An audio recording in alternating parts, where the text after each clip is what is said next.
I'd like to invite to the stage, if I may, an august group of people who will join us in this conversation about ways forward. So Lilian Obier, the Policy Officer, Displacement Durable Solutions with the Embassy of Netherlands. Great. And Jamin Kuswania, the Senior Advocacy Officer with IRC. If we give him a round of applause. And Nira Ishmael, Community Reporter and Communications Officer at Resilience Action International from Kakuma. And Robert Ochan, Dadaab Refugee Association, the Director, if you can also join us as well. So this session is about what opportunities do funding cuts and shrinking humanitarian assistance present for increased refugee participation in decision-making and refugee response. Given the current climate, this seems absolutely crucial. We obviously know that there's a financial crisis. UNHCR might be able to confirm, but I heard from them that they've been cut by between 50 and 60%. And that's rippled through all aid agencies and service providers. And as Dr. Ronald mentions, it didn't begin with Trump. This has been years in the making. As we know, WFP have introduced ration cuts for a number of years. And we're seeing, with this rightward shift globally, we're also seeing a freezing of aid budgets or a reduction in aid budgets. But Uganda has demonstrated that dependence on humanitarian aid drops significantly when refugees can work. And that reduction is by around about 45% in terms of costs. We also know, as we've heard, that during COVID, RLOs took center stage in the response. But there are regulatory, funding, capacity challenges that stunts the potential of RLOs. Refugee registration systems and Kenya's national identification systems don't have data interoperability. There's complex work permits, which in effect disenfranchises refugees because they're unrealistic in terms of the standards they impose. And for self-employed refugees, there's problems with opening bank accounts and M-Pesa, and movement remains a headache. But let's get back to the question, how to seize the opportunities.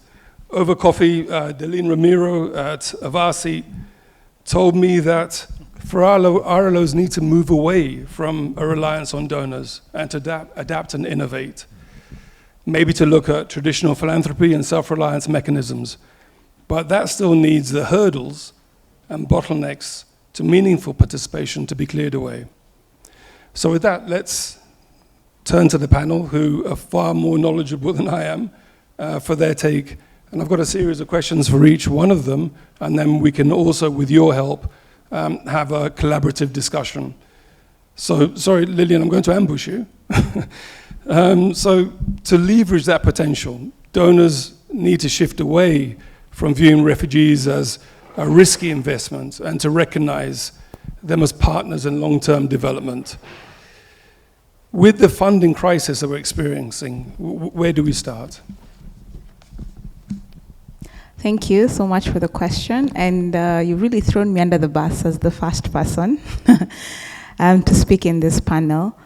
But as we were having the presentation earlier on, even with the reduced funding cuts that have been happening over the past couple of years, and the most drastic one happening this year, is that donors also in the last couple of years have also changed their mindset in terms of looking at refugees also as people who can contribute to the voices. And this is a shift that has taken so many years to get here, but it's the small incremental steps that we have been seeing moving forward. The reduced funding that we have seen this year has even called for donors to be more intentional, because then you want impact, but then you have less funding to support it. So we're seeing more and more the push for localization that even commenced even before the year 2025, and the push for localization has been there, not just within the refugee space, but all across the development world as we know it, because then we are looking at how else can the funding that is provided be more meaningful and impactful without leading to wastage. As we saw earlier on, is that we have first responders who are in the ground, who are in the form of refugees, and also the community-based organizations and even the refugee-led organizations that are able to offer this assistance in situations where NGOs or international organizations are not able to access. The leveraging of refugees, such as understanding the landscape, understanding the language, even understanding the local politics, comes in really handy even for development actors, because even as the study here has shown, then you're even able to have more success in terms of your programmatic initiatives and impact that you want to have on the ground. So the mind shift happened a while ago with the localization agenda, but we're seeing more and more of it even this year moving forward. Thank you. There's been a mind shift. Let's see how that practically translates. But that's a very interesting point to make. So, gentlemen, Dr. Ronald said aid agencies need to collaborate rather than compete with RLOs. But we can also turn that around, perhaps, and say that in this time of scarce resources, is there a danger that RLOs are going to compete among themselves rather than collaborate? And how do we move away from that mindset? It's an interesting question. I had a conversation with someone here in the morning and told them that with donor reduction in funding, there is then a possibility of everybody fighting for their own survival.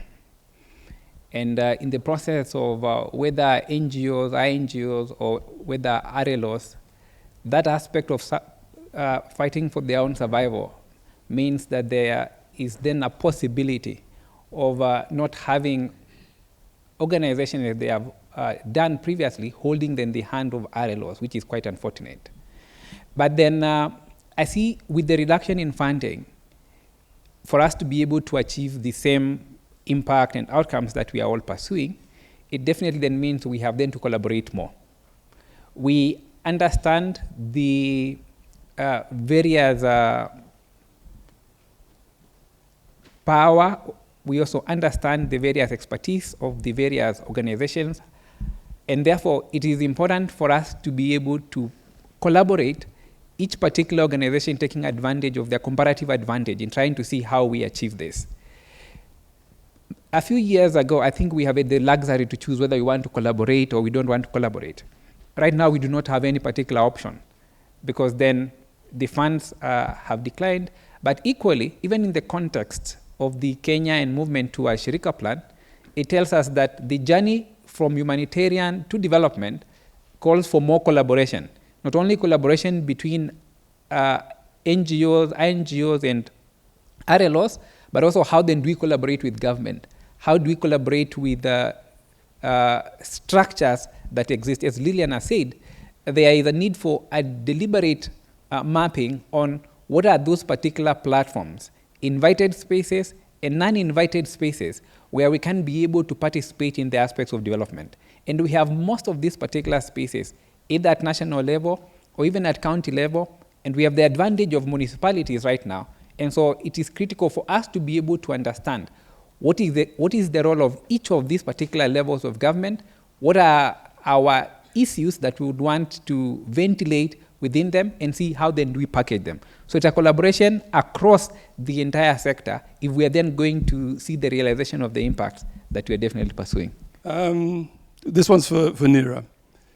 So there's been a concern over the SHIRIKA plan that, in a sense, it's going to encourage competition within the two counties which already are badly affected in terms of poverty and underdevelopment. Is there a collaboration also needed between refugees and local communities in both those counties? And how do you see that moving forward? Definitely. There is need for collaboration between the refugees and the local communities, both in Kakuma and in Garissa. And how I see us moving forward is, I'd give an example of Kakuma. So in Kakuma, before the refugees were, settled in Kakuma, the host community, Turkana community, were mostly pastoralists or nomads. So their main source of livelihood was pastoralism. But then the refugees came forward, and then they started having businesses set up. They started working and employing the Turkana host community to work with them. They started collaborating with them. An example is Kaloberi's refugee settlement. So Kaloberi is a settlement, and its unique perspective is that the refugees and the host can be able to partner together and start a business that benefits both the refugees and the host community. So if you are able to adapt such solutions, I feel like that would be very impactful in the topic that we are discussing today. Thank you. Okay, and over to you, Robert. What was your experience, the consultative experience around the SHIRIKA plan? Did you feel seen and heard? And what would you have wanted to say as that plan was being developed that you feel perhaps that nuance wasn't reflected in the plan? Yes.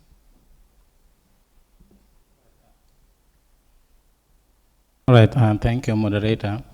Well, of course, the way the SHIRIKA plan is set, it is very important tool that I look at it, and as it is introduced in the refugee community, it is the tool that is going to move positively everybody around, both the community, the host community, and the refugee community, because this is the tool that is planning to bring forth the activity and engage the refugees together. That is a form of integration. That means even if the title may not be shifted from being a refugee to the local community, of course there is that element of bringing people together. It is positive. I do see it is something important. I think one of the issues that was mentioned was the idea of a more collaborative approach. But in the sense where we're all struggling for limited funding, is there an idea that a cluster system would be one way forward, that RLOs that have expertise in particular areas can perhaps find a way to collaborate through that thematic approach? Would that work as an approach to donors and funding? Yes, actually that's a good opportunity. Let me give it an example like this. Jamin and I are probably running different RLOs, working on different areas, or probably the same. But then we have the reduced funding, and then we have SHIRIKA plan here that has what it is envisioning moving from encampment to settlement. We have two options, either to fight amongst ourselves because we live in a man-eat-man society and we're trying to survive. And I'm trying to get funding, he's trying to get funding. So the little resources that we have and the little time that we have, we waste fighting amongst ourselves. But if we can sit down and try and innovate and see what value addition does my organization bring, what value addition does his organization bring, what opportunities exist in the SHIRIKA plan, then we could work together. So it is just that mindset shift that I talked about, even for development actors, but even also for RLOs, to appreciate that you could either fight amongst yourselves and compete, which is really within your right to, but then also what opportunities exist in shifting the mindset to realize that there's greater potential for collaboration and even greater success for impact if we combine and then innovate to find solutions that are aligned also towards the SHIRIKA plan. So the opportunity is there, but the work also is there. I think the truth of it is the all aspects of collaboration, there are no noble ideas. It's simply what works or what doesn't work. For many years, we have just dealt with what doesn't work. But because we have had many people who actually have money out there, so who will give for ideas that don't work or even that don't work, then we have survived that for a long period of time. Now we do not have that particular luxury anymore. And so I think, and Jared mentioned one of these particular aspects, is that since we have various organizations, CSOs and RLOs included in this, there is a possibility of us coming together, whether it's on consortium basis, various RLO with various strengths, various NGO with various strengths, and including RLOs within that, so that then we can be able to drive and achieve that particular impact. We're going to get less funding, that's then the reality, but then how then do we take advantage of this particular less funding to have a holistic approach of programming on the people that we represent based on the needs that we have? Well, from my own perspective, I do see that these are the areas that we need to put it across critically, because everything has its positive and the negative side of it. We may think of the positive and we forget about the negative side. But of course, when we look at this program and we are talking about the cards, so this donor card, to me, I look at it positively. That means it is answering the prayer of meaningful participation. Because if the card was not there, we would not be thinking deeper.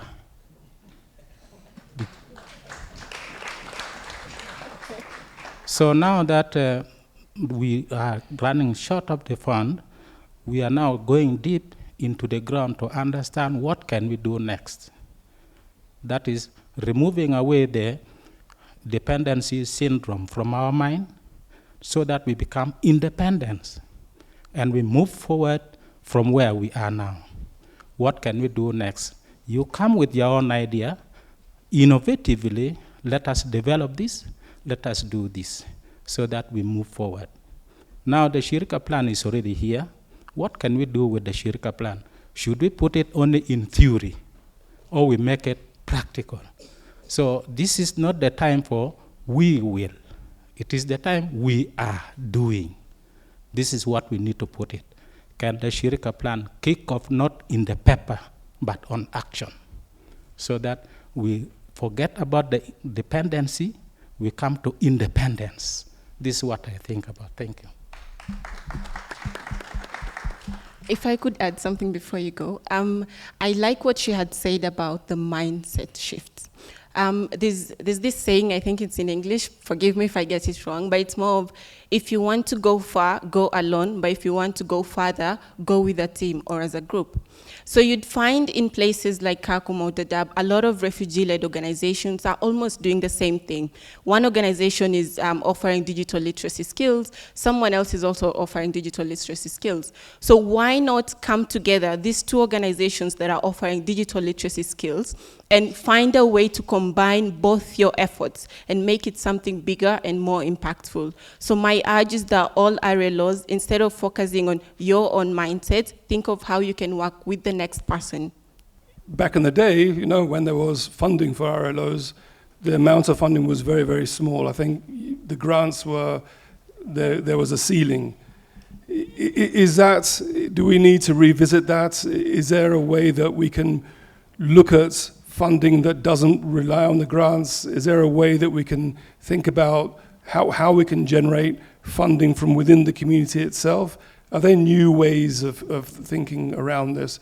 The collaboration is fantastic, but new ways of bringing in fresh resources, perhaps? I think the sources of grants and funding have for many years then remained the same, whether for actually RLOs or even for NGOs and INGOs. And the Global North has been then the biggest contributor towards then support towards refugee work, and that's why we're actually feeling the impact of the USG cuts. Innovative financing, innovative aspects is a critical aspect, is the only way we need to look at this. But then I think it calls for mapping what would then the local resources look like.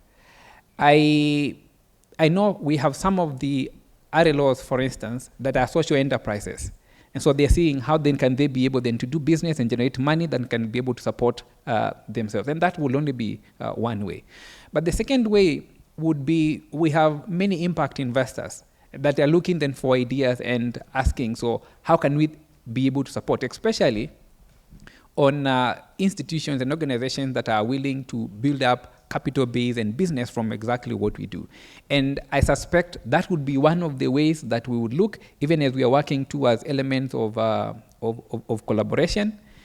And I have to say this. What we are actually then working on as RLOs and CSOs, there need then to be a shift to ask the question, are these initiatives towards self-reliance, or are these initiatives on care and maintenance that we have done for many years? We know that certain levels of livelihoods interventions, for instance, that we have propagated for many years, have not led to self-reliance of the population that we're having. We have worked on tie and dye for many years, and so, for instance, tie and dye without linkage to e-commerce, without looking at how do we advance the digital skills, how do we scale for market, then are not then productive. And so the question is, even as we move towards looking for resources or resourcing, are we having initiatives that can definitely take us towards the journey towards self-reliance, where we can then be able to have a lot of populations be able to stand on their own, even in this particular era of declining or dwindling funds?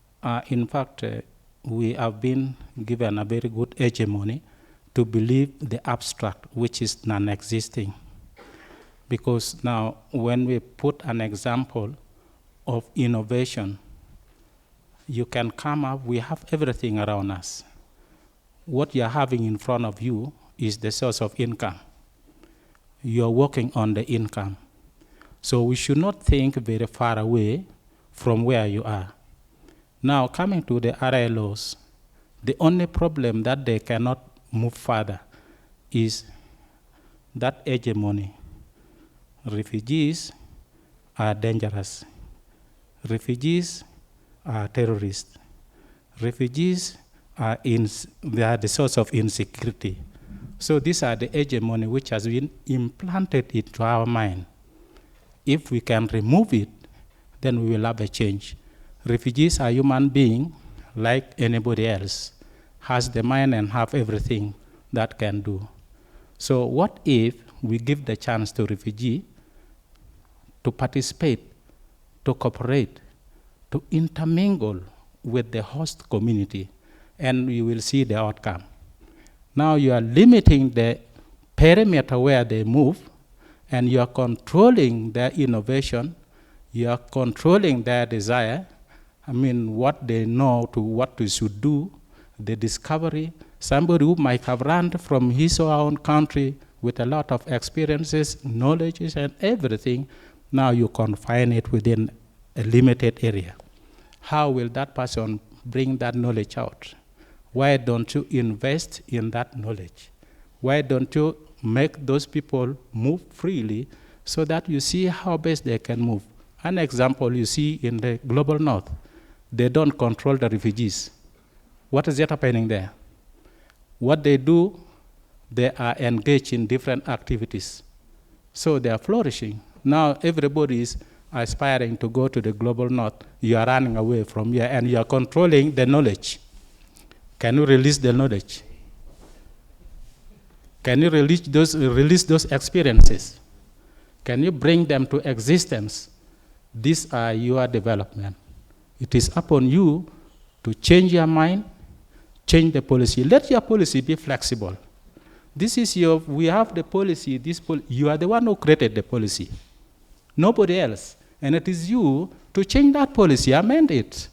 Let refugees move freely. Let the refugees interact with the people to see the personnel.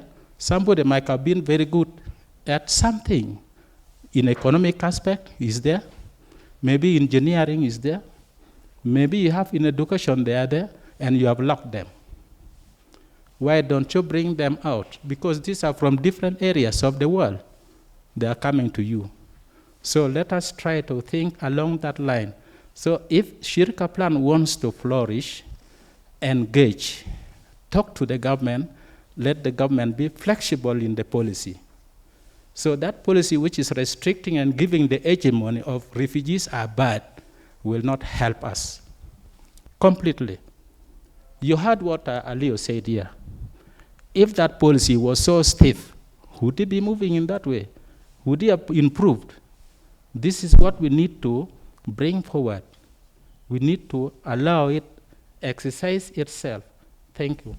We had, as TNH, we're a new service, and someone a researcher is going to publish a story with us, which actually shows, based on telephone interviews in Kenya, I think it was about with 4,000 people that she polled, that actually, away from that idea that refugees are seen as a threat and seen as a problem, most Kenyans actually see refugees as being able to help generate jobs and development, because refugees are also employing people if they're given the chance. And I think that's kind of an interesting rejoinder to the idea that refugees are a problem. As you've been alluding to, refugees have skills that can be tapped. One caveat was the Dadaab camp, which is a separate issue. But just more broadly, that idea that refugees are just, in a sense, a resource that is not tapped.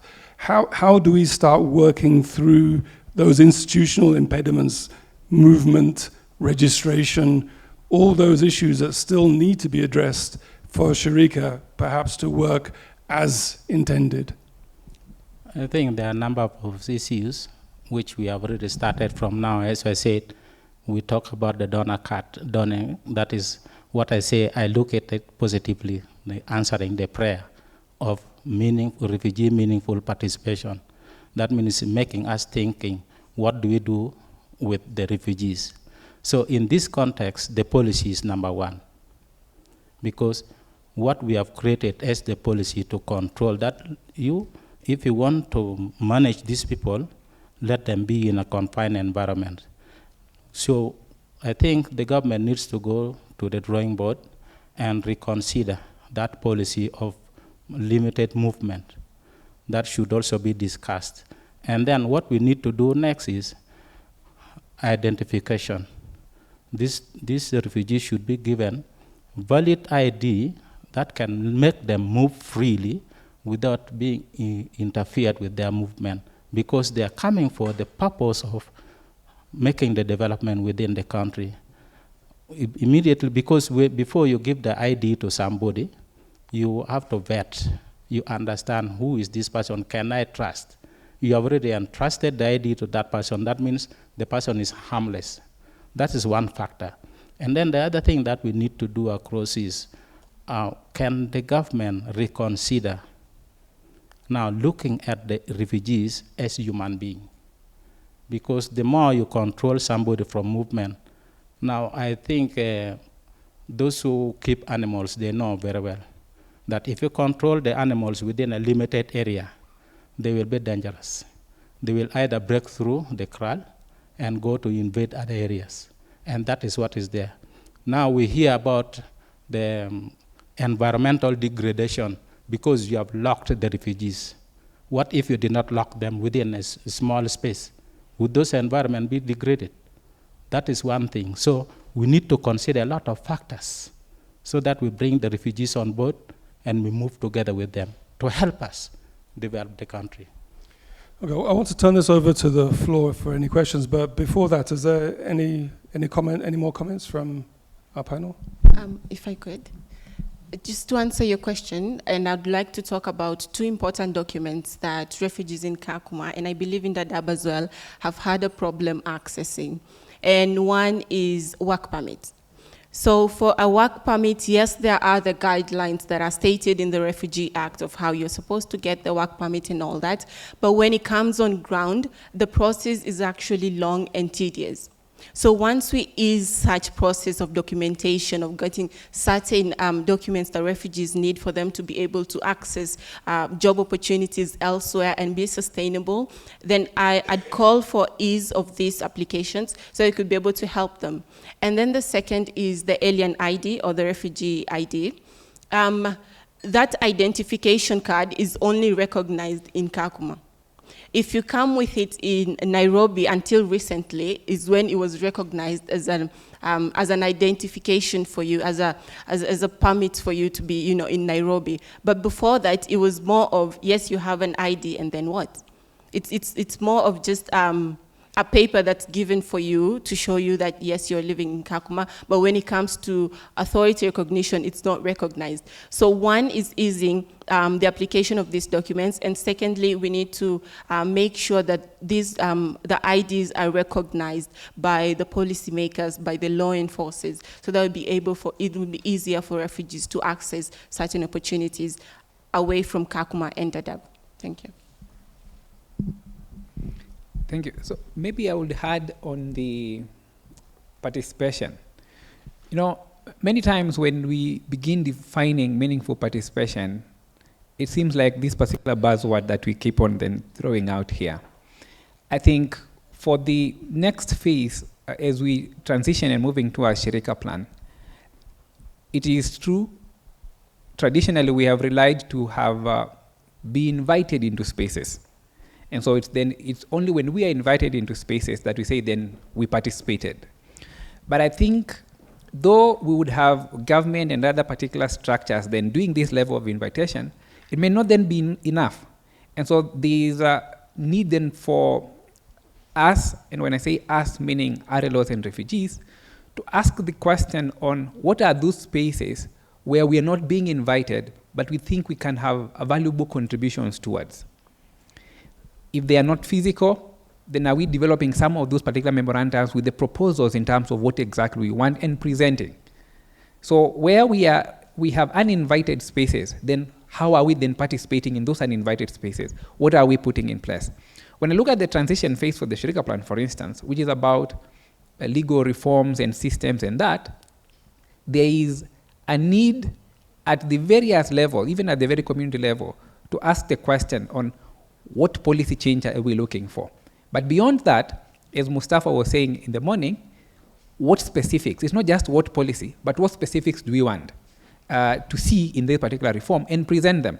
It becomes easier for us to go back and say, look, we were looking for 100,000 work permits, or we go to this, but this is what we have been given. So how can we then be able to work further based on what we have to be able to realize that? But then if we don't then present in terms of what reform we are looking for and how that particular reform is supposed then to look at, more often we will say that what was presented did not meet the ideas of what we are looking for, but then we didn't present anything to go back and begin looking at that. So I urge us to now be more deliberate in terms of participation and what then we are contributing, so that it's possible for us to see this shift towards development, how it looks at, and the ideals and aspirations of our communities actually in place. Okay, and I'll just add to Jamin's point quite quickly, because we're talking about the shrinking funding and what spaces and opportunities exist. Number one, it would be just a call and a challenge as to the work that we are doing as RLOs. What percentage of the work is development aid and what percentage is humanitarian aid? I think we always say we're moving from humanitarian to development, but who is the we? The government has taken the step. I know the people like UNHCR are taking the step, but the space still exists for RLOs to also make the shift and embrace development and economic opportunities. There are various NGOs that exist even within Kenya that have, maybe I'd call it an income generating wing that would allow them to continue existing. And I like what you said about the shrinking space is an opportunity to think deeper within yourself, to see you want to continue to remain afloat, to continue making impact in the community, but we can no longer sustain our activities relying 100% on grants, because grants are no longer there. So private sector engagement, and that would be a nice way. Are we talking about grants, or are we talking about equity with the private sector? Can they invest in your initiative and have that meaningful change that you can see? And even just as Jamin had said, and some of the challenges that continue to exist, such as the movement, access to work permits, but we are seeing more and more, like for instance, I'll just echo private sector and like the banking opportunity that has opened up in Kakuma. The challenges still exist, but the change has happened on the ground. So recognizing that and pulling that kind of change as an advantage, because then if you have one bank, you have two banks, you have three banks, 4, 5 banks, then eventually the policy will also catch up with you. So the question was in terms of participation in decision making and also the refugee response. Even that also has to see, when you're talking about the refugee response, I was just reflecting within myself, what do we mean when we say the refugee response? Are we also still limiting it to humanitarian mindset instead of moving it to more development? So even how we phrase the issue will affect the solution that we have. But we continue phrasing it as humanitarian, we'll continue relying on humanitarian responses, and we'll continue walking in the same cycle, and the problem and the context has since evolved, and the participation and the decision making will still be quite minute, and it will not have any meaningful impact because the response you have is not relating to the actual challenge that's there. Thank you. I think that's a really good point. I mean, the humanitarian mindset is problematic. It's short term, it's handout, whereas what we're talking about is making a real developmental change. The truth of it is that the push towards inclusion is a push about advocacy. And so understanding the ecosystem, the spaces, what particular issues, power mapping, who has power over what, is going then to be a critical journey for us as we move toward the transition phase. And so we cannot overemphasize about the role for participation, and for me, meaningful participation is participating with an idea, with a solution, with proposals and recommendations so that we can be able to change that. I hear what Lucy says, and it is indeed true, that the only way we are going to have self-reliance in this particular journey is if we have capital assets at the places where refugees are residing, or we have freedom of movement. Because if we don't have freedom of movement and we don't have private sector investment in those particular areas, then we do not have purchasing power, because then these populations are not employed. The economy in those particular areas is small.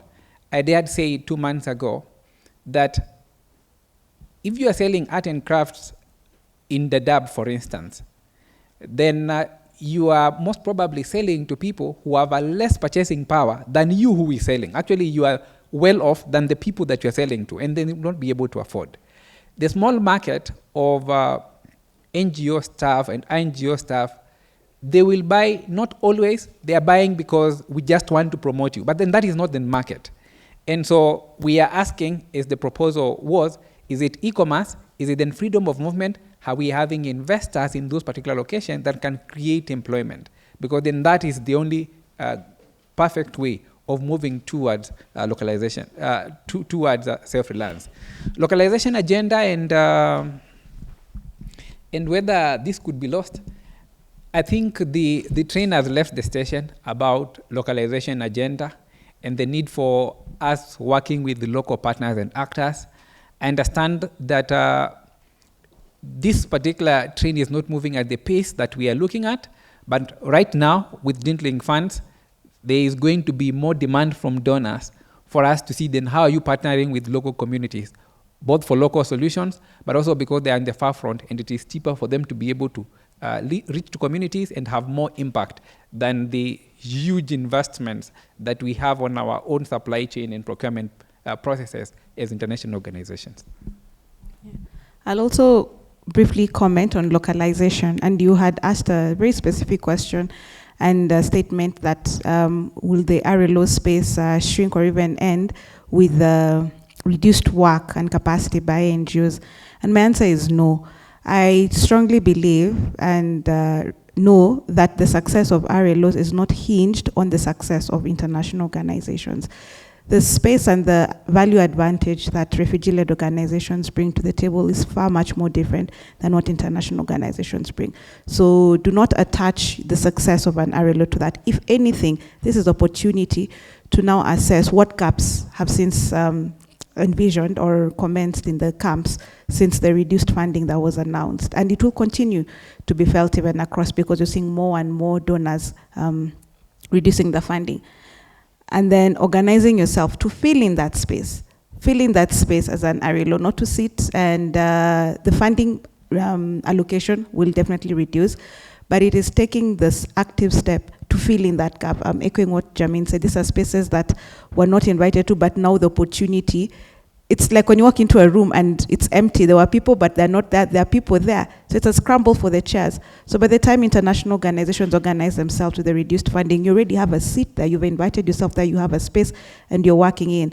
And even more and more as development partners, the types of grants that are coming out, it's also in terms of efficient use of resources, because gone are the days that the money would be allocated to international organizations and it would stop there.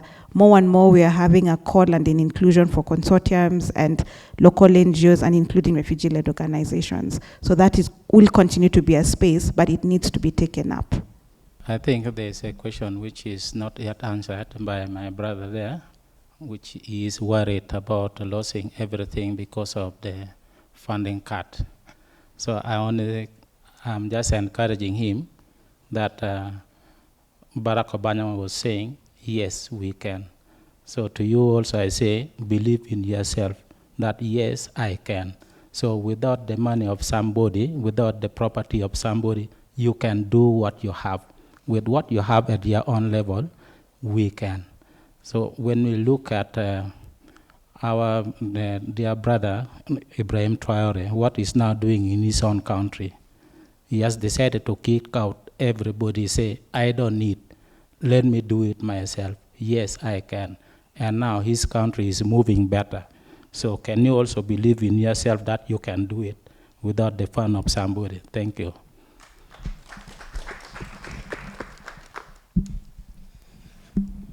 Well, thank you very much, everybody. I think that kind of wraps it up. I really appreciate your listening, and thank you very much to the panel. A round of applause for them, please.